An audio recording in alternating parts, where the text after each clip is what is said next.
कानी बहू। किशोरी लाल जी के बेटे राघव की शादी की बात जगह जगह चल रही थी, लेकिन किशोरी लाल जी को कोई लड़की पसंद ही नहीं आती थी। और उसकी एक ही वजह थी, किशोरी लाल जी का लालची होना। उनको लड़की वालों से मोटा दहेज चाहिए था और इसी चक्कर में एक दिन वो एक बहुत पैसे वाले के घर अपने बेटे का रिश्ता लेकर पहुंचे। उस आदमी का नाम था ओम प्रकाश। देखिए किशोरी लाल जी, मेरी एक ही बेटी है और मेरी सारी संपत्ति जायदाद सब कुछ मेरी बेटी नैना का ही है। पापा, नाम से लगता है बहुत खूबसूरत होगी। कितना अच्छा नाम है ना, नैना। ओ, वैसे बात तो सही है आपकी। अब इतना पैसा है, जमीन जायदाद है, इकलौती बेटी, आप भी क्या करेंगे? सब कुछ उसे ही देंगे ना। बिल्कुल ठीक पहचाना आपने। बस बेटी की शादी और सारी जायदाद उसके नाम। पापा, बिना देखे हाँ कर दीजिए ना। इतना अच्छा रिश्ता फिर कहाँ मिलेगा? माला माल हो जाएंगे हम। मैं अपनी बेटी को बुलाता हूँ। अरे नहीं नहीं नहीं नहीं, आपकी बेटी का नाम नैना है, सुनकर ही लगता है बहुत सुंदर होगी। रहने दीजिए अंकल, मैं तो आपकी बेटी के नाम से इतना खुश हो गया हूँ कि उसे बिना देखे शादी करने को तैयार हूँ। अब तो मैं उसका चेहरा सीधे शादी के बाद ही देखूंगा। और इस तरह राघव नैना का चेहरा नहीं देखता और उससे शादी कर लेता है। शादी के बाद अपनी सुहाग रात पर जब राघव नैना का घूंघट उठाकर देखता है तो नैना की आंखें बंद थी। कितनी खूबसूरत हो तुम नैना, जरा अपनी आंखें खोलकर मेरी तरफ देखो तो सही। नहीं, मुझे शर्म आती है। अरे, मैंने तुम्हें शादी से पहले भी नहीं देखा और अब अगर तुम आंखें खोलकर मुझे देखोगी भी नहीं तो मुझे अच्छा कैसे लगेगा? इससे पहले कि नैना अपनी आंखें खोलकर राघव की तरफ देखती, अचानक से लाइट चली गई और राघव नैना को पूरी तरह से देख भी नहीं पाया। अगली सुबह नैना राघव के लिए नाश्ता बनाकर लेकर आई। अरे ये क्या, आधा पराठा सेका हुआ है और आधा बिल्कुल कच्चा। ये तुमने क्या किया नैना? बहू, तुमने क्या आधा पराठा तवे से नीचे लटका कर रखा था जो आधा सिका है और आधा कच्चा? मुझे जितना दिखेगा उतना ही तो सीखूंगी ना पापा जी। जहाँ जहाँ मुझे नजर आ रहा था वहाँ मैंने सीख लिया, जहाँ जहाँ नहीं दिखा वहाँ कच्चा रह गया होगा। इसका क्या मतलब है?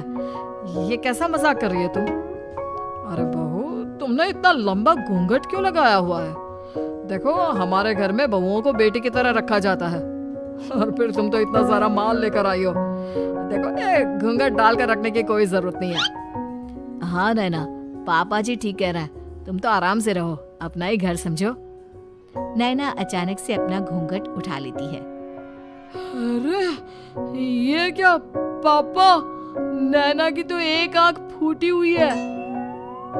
नाम से नैना, लेकिन ये तो कानी बहू निकली। मेरे साथ धोखा हुआ है, धोखा। बिना दिखाए अपनी कानी लड़की मेरे संग ब्याह दी। मुझे कानी भी नहीं चाहिए। मुझे अभी ओम प्रकाश जी से बात करनी पड़ेगी। आखिर उन्होंने मेरे साथ ऐसा किया क्यों? अरे, आप लोगों ने ही तो पापा से कहा था कि आप लोग शादी से पहले मुझे देखना नहीं चाहते। अब मेरे पापा पर क्यों इल्जाम लगा रहे हैं? अरे लेकिन उन्हें बताना तो चाहिए था ना कि तुम कानी हो, एक आंख से तुम्हें दिखाई नहीं देता। किशोरी लाल और राघव नाराज होकर ओम प्रकाश को अपने घर बुलाते हैं। पापा जी, ये आपने क्या किया? शादी से पहले बताया क्यों नहीं कि नैना की आंखों में परेशानी है? अरे, आप ही ने तो लड़की देखने से मना कर दिया था। अरे लेकिन आप बता तो सकते थे। आपको तो हमारी बेटी की प्रॉपर्टी चाहिए थी, वो भी पूरी की पूरी। अब क्या हुआ अगर उसे आधा दिखाई देता है? प्रॉपर्टी तो आपको पूरी मिल गई ना। अरे ये क्या बात हुई? मेरी शादी प्रॉपर्टी से नहीं, आपकी बेटी से हुई है।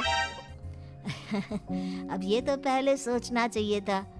तब तो मेरी प्रॉपर्टी देखकर तुम्हारी जुबान लप लपा रही थी। लेकिन मैं कानी लड़की को अपनी बीवी बनाकर नहीं रख सकता। पापा, कुछ करिए ना आप। हाँ, करता हूँ। देखिए ओम प्रकाश जी, आप हमारे साथ ऐसा नहीं कर सकते। और तुम देखो, अगर तुमने मेरी बेटी से शादी तोड़ी ना, तो जो भी प्रॉपर्टी मैंने तुम्हें दी है वो तो पूरी की पूरी वापस ले ही लूंगा, और आधी प्रॉपर्टी तुम्हारी भी लूंगा। अरे मेरी आधी प्रॉपर्टी भला क्यों लेंगे आप? इसलिए क्योंकि मेरी बेटी को आधा नजर आता है और उसकी नजर अभी तक तुम्हारी आधी जायदाद पर ही पड़ी है। अब तुम उसे घर से निकालोगे तो कुछ तो लेकर जाएगी ना। और अगर हम आपकी बेटी को अपने घर की बहू बनाकर रखे तो? तो तुम्हारी पूरी प्रॉपर्टी तुम्हारी ही रहेगी, और जो मैंने तुम्हें दिया है ना, उसमें से बस मैं आधा लेकर जाऊंगा। अरे लेकिन अब आप अपनी दी हुई प्रॉपर्टी में से आधी वापस क्यों लेकर जाएंगे? अगर मैं आपकी बेटी को अपनी पत्नी बनाकर रखने को तैयार हूँ तो? इसलिए ताकि भविष्य में अगर तुम मेरी बेटी को धोखा दो तो उसके पास कुछ तो रहे जो पति का हो। वैसे मेरे पास तो बहुत कुछ है, लेकिन अपने पति की कोई निशानी तो उसके पास होनी चाहिए ना। अब अगर तुमने मेरी बेटी को कहानी कहा तो तुम्हें प्रॉपर्टी भी कहानी ही मिलेगी, पूरी नहीं। जमाए राजा। किशोरी लाल और राघव समझ चुके थे कि वो बुरी तरह फंस चुके हैं और अब उनके पास वहां से निकलने का कोई चारा नहीं है। अब समझ में आया ना, लालच बुरी बला होती है। एक तो तुम्हें प्रॉपर्टी मिली, ऊपर से बीवी मिली, उसमें तुम्हें नखरे भी दिखाने हैं।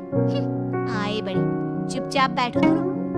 कुछ दिनों के बाद नैना राघव की कार लेकर बाजार घूमने निकलती है और जब कार लेकर वापस आती है, ये क्या? एक तरफ से मेरी गाड़ी पूरी खराब हो चुकी है। लगता है तुमने मेरी गाड़ी को किसी दूसरी गाड़ी के साथ एक्सीडेंट किया है।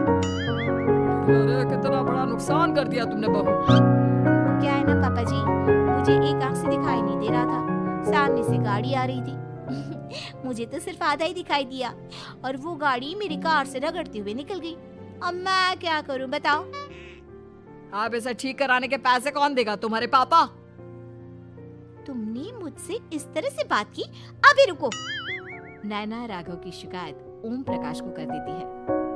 देखो राघव, अब जो मेरी आधी प्रॉपर्टी तुम्हारे पास थी ना, उसमें से आधी और मैं लेकर जाऊंगा, क्योंकि तुमने मेरी बेटी को डांटा।